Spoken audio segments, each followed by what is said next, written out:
Assalamualaikum. Waalaikumsalam, silakan duduk. Ya baik. Udah nyaman duduknya? Udah. Ini dari rumah? Iya. Oke, baik. Jadi, apa yang perlu saya bantu? Iya, saya mempunyai keluhan mengenai kepercayaan diri saya yang buruk. Baik, kalau boleh tahu namanya siapa? Baik, tinggalnya di mana? Di daerah Lombok. Baik, jadi sebelum kita lanjut ke sesi konseling, saya ingin memperkenalkan diri dulu. Nama saya Fauzaya. Di sini saya sebagai konselor. Sebelum kita melanjutkan sesi konseling, jadi saya ingin menyampaikan dulu. Jadi tujuan konseling adalah untuk memecahkan permasalahan yang terjadi pada konseling ataupun klien. Nah, di sini ada namanya azas kerahasiaan. Semua yang Anda ceritakan kepada saya, semua yang Anda ceritakan, baik itu tentang keluarga, pertemanan, dan lainnya, saya akan merahasiakan tanpa pembocoran. Jika nanti selesai sesi konseling ini ada kebocoran dari sesi konseling ini, boleh jumpai saya. Oke, baik. Jadi sekarang udah paham belum tentang azas kerahasiaan yang ada di BK dan tujuan dalam layanan konseling? Sudah. Alhamdulillah. Nah, jadi di sini kita ada kontrak waktu. Kontrak waktu itu kita memiliki waktu 30 menit dan 45 menit. Jadi kira-kira kamu kontrak waktunya 30 menit atau 45 menit? 30 menit saja. 30 menit saja. Baik. Jadi sebelum kita lanjut sesi konseling, sebaiknya kita berdoa dulu ya.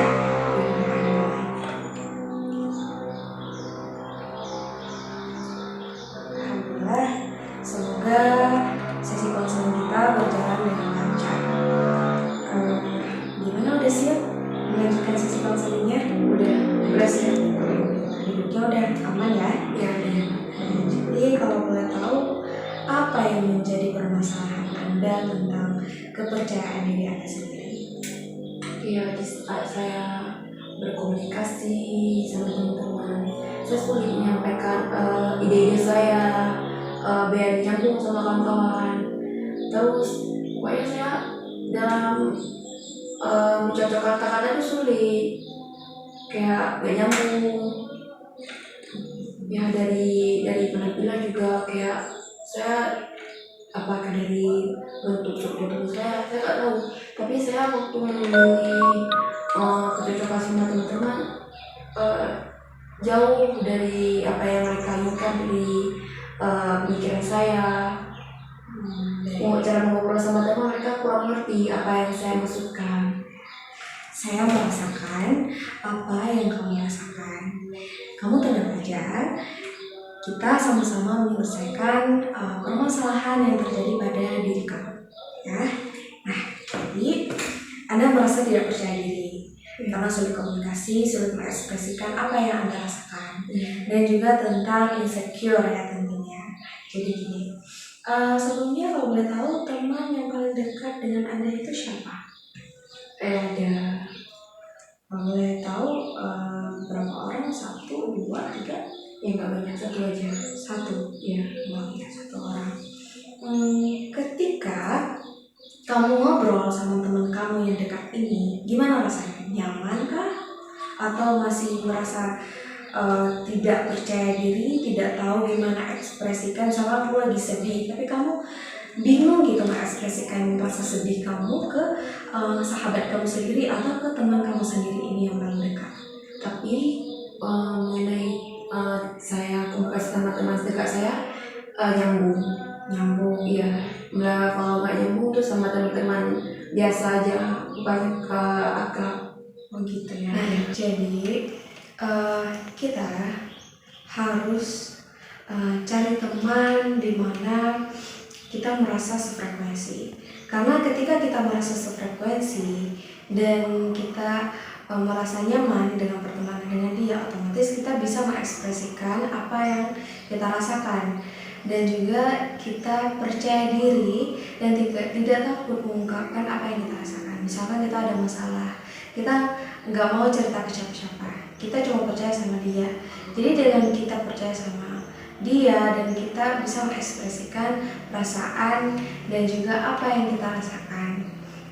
Dan juga kalau memang saya sulit menceritakan apa yang saya rasakan, sulit mengungkapkan apa yang saya rasakan emosinya gitu ya.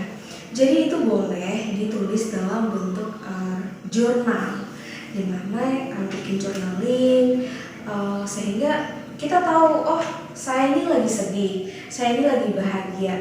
Dengan kita nulis, setidaknya kita udah tahu gitu, udah memahami perasaan diri kita sendiri, apa sih yang kita butuhin. Nah, jadi seperti itu. Nah, kalau soal insecure, setiap orang memiliki keunikannya masing-masing dan juga punya versi terbaiknya masing-masing. Jangan merasa insecure. Misalkan sekarang nih udah kuliah, jadi boleh dilatih seperti public speaking, ataupun boleh ikut seperti webinar, seminar, itu untuk melatih kepercayaan diri kamu atau cara komunikasi yang lebih efektif gitu ya. Mungkin kamu seperti yang kamu sebutkan tadi, sulit menyusun kata-kata, jadi ketika kamu mengikuti suatu webinar seperti public speaking, kamu bisa melatih diri kamu dari wadah yang kamu beli tentang public speaking tersebut. Nah, itu yang perlu kamu jalankan selesai sesi konseling ini.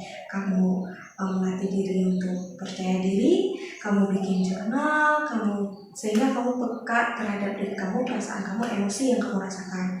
Nah, kalau memang untuk merasa kurang penyampaian mungkin terhadap teman-teman, komunikasinya, kamu boleh ikut kayak webinar, seminar gitu, sehingga public speaking itu kamu bisa gunakan ke aktivitas seperti di kuliah, itu formal gitu, atau informal ketika ngobrol sama teman, dan itu lebih leluasa kamu menyampaikan apa yang kamu rasakan. Nah, itu yang perlu kamu lakukan. Nah, di sini ada namanya skala. Jadi, ketika kamu nanti menulis journaling, kamu udah mencoba sesuai arahan yang saya berikan. Nah, kita akan sama-sama di sesi kedua nanti kita akan sama-sama melihat sejauh mana perkembangan diri kamu. Nah, apakah nanti di angka 3 atau di angka 7 ataupun di angka 10 ketika Anda mencoba strategi cara untuk membenahi diri dan meningkatkan kepercayaan diri pada diri Anda. Anda bisa melihat ini? Bisa. Anda bisa melihat ini. Baik, jadi inilah sesi konseling pada hari ini, dan saya rasa ini sudah cukup ya.